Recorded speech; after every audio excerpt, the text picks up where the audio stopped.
Hi friends, ನಾನಿವತ್ತು ಪೆಂಡುಲಮ್ನ ಉಪಯೋಗಗಳ ಬಗ್ಗೆ ಹೇಳ್ತಾ ಇದ್ದೀನಿ. ಯೂಶಲಿ ಪೆಂಡುಲಮ್ ನೀವೆಲ್ಲ ಗಡಿಯಾರದಲ್ಲಿ ನೋಡಿರ್ತೀರಾ. ಆದರೆ ಈ ಒಂದು ಪೆಂಡುಲಮ್ನಿಂದ ನಾವು ಹೇಗೆ ನಮ್ಮ ದಿನನಿತ್ಯದ ಜೀವನದಲ್ಲಿ ಉಪಯೋಗ ಪಡ್ಕೋಬಹುದು ಅಂತ ಹೇಳಕ್ಕೆ ಇಷ್ಟಪಡ್ತೀನಿ. ಈ ಪೆಂಡುಲಮ್ ಮೆಟಲ್ದು.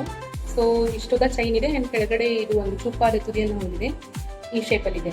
ಇದೇ ಥರದ ಪೆಂಡುಲಮ್ಸ್ ಕ್ರಿಸ್ಟಲ್ಸಲ್ಲೂ ಸಿಗುತ್ತೆ, ಗ್ಲಾಸಿಂಗ್ ಸಿಗುತ್ತೆ. ಈ ಥರದ್ದು ನೀವು ತರಿಸ್ಕೋಬಹುದು. ಇದು ಫ್ಲಿಪ್ಕಾರ್ಟ್, ಅಮೆಝಾನ್ ಎಲ್ಲ ಕಡೆಗೂ ಸಿಗುತ್ತೆ. ಹಾಗೂ ಯಾರು ಕ್ರಿಸ್ಟಲ್ಸ್ ಮಾಡ್ತಾ ಇರ್ತಾರೆ, ಹೀಲರ್ಸ್ ಹತ್ರ ಕೂಡ ಸಿಗ್ತಿರುತ್ತೆ. ಸೊ ನೀವು ನೋಡಿ ನಿಮ್ಗೆ ಯಾವ ಥರದ್ದು ಬೇಕೋ ಆ ಥರದ್ದು ಪರ್ಚೇಸ್ ಮಾಡ್ಬೋದು.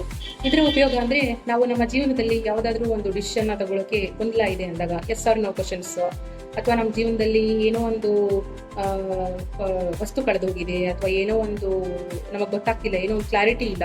ಸೊ ಅದ್ರ ಬಗ್ಗೆ ಕ್ಲಾರಿಟಿ ಬರೋಕ್ಕೆ ನಾವು ಅದಕ್ಕೆ ಡೈರೆಕ್ಷನ್ನ ಕೊಟ್ಟು ಪ್ರೋಗ್ರಾಮ್ ಮಾಡಿಕೊಂಡು ಯೂಸ್ ಮಾಡ್ಕೋಬೋದು. ಹಾಗೆ ನಮ್ಮ ದೇಹದಲ್ಲಿ 7 ಚಕ್ರಗಳಿರುತ್ತೆ ಅಂತ ನೀವು ಕೇಳ್ಬಿಟ್ಟಿರ್ತೀರಾ.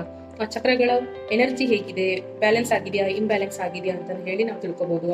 ಮನೆಯಲ್ಲಿ ಪಾಸಿಟಿವ್ ಎನರ್ಜಿ ಇದೆಯಾ, ನೆಗೆಟಿವ್ ಎನರ್ಜಿ ಇದೆಯಾ ಅಂತ ತಿಳ್ಕೊಬೋದು. ಸೊ ಇದಕ್ಕೆ ನಾವು ಹೇಗೆ ಹೇಳ್ಬೋದು ಅಂದರೆ, ಇದನ್ನ ಫಸ್ಟ್ ನಾವು ಕೈಯಲ್ಲಿ ಫಸ್ಟ್ ಕ್ಲೀನ್ ಮಾಡಬೇಕು. ಇದನ್ನ ಟ್ಯಾಪ್ ವಾಟರಲ್ಲಿ ಹೀಗೆ, ರನ್ನಿಂಗ್ ವಾಟರ್ಲಿ ಹೀಗೆ ಹಿಡಿದು ಇದ್ರ ಮೇಲೆ ನೀರು ಬಿಟ್ಟು ವಿಜುವಲೈಸ್ ಮಾಡ್ಕೋಬೇಕು. ಇದರಲ್ಲಿರೋ ಏನಾದರೂ ಎನರ್ಜಿ ಇದೆ ಅಂದರೆ ಅದು ಎಲ್ಲ ಕ್ಲೀನ್ ಆಗಲಿ ಅಂತ. ಅದಾದಮೇಲೆ ಕೈಯಲ್ಲಿ ಹಿಡ್ಕೊಂಡು 1-2 ನಿಮಿಷ ಡೀಪ್ ಬ್ರೀದಿಂಗ್ ಮಾಡಿ ಅದಕ್ಕೆ ನಾವು ಪ್ರೋಗ್ರಾಮ್ ಮಾಡಬೇಕು.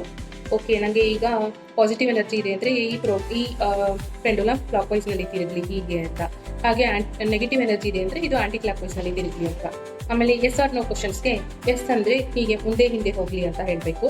ಆಮೇಲೆ ನೋ ಕ್ವಶನ್ಸ್ಗೆ ಹೀಗೆ ಹೋಗಲಿ, ನೋ ಅಂದರೆ ಹೀಗಾಗಲಿ, ಎಸ್ ಅಂದರೆ ಹೀಗೆ ಮುಂದೆ ಹೋಗಲಿ. ಈ ಥರ ನಾವು ನಮ್ಗೆ ಹೇಗೆ ಬೇಕೋ ಆ ಥರ ಪ್ರೋಗ್ರಾಮ್ ಮಾಡಿಕೊಂಡು ಇದನ್ನು ಯೂಸ್ ಮಾಡ್ಬೋದು. ಸೊ ನೀವು ಇದನ್ನು ಕಲಿಯೋಕ್ಕೆ ನಿಮ್ಮಲ್ಲಿ ಆಸಕ್ತಿ ಇದೆ ಅಂದರೆ ನನಗೆ ಕಮೆಂಟ್ಸ್ನಲ್ಲಿ ತಿಳಿಸಿ, ಅಥವಾ ನನ್ನ ಇನ್ಸ್ಟಾಗ್ರಾಮ್ಗೆ ಪಿಂಗ್ ಮಾಡಿ ಹೆಚ್ಚಿನ ಮಾಹಿತಿಗಾಗಿ ಕಾಂಟ್ಯಾಕ್ಟ್ ಮಾಡಿ.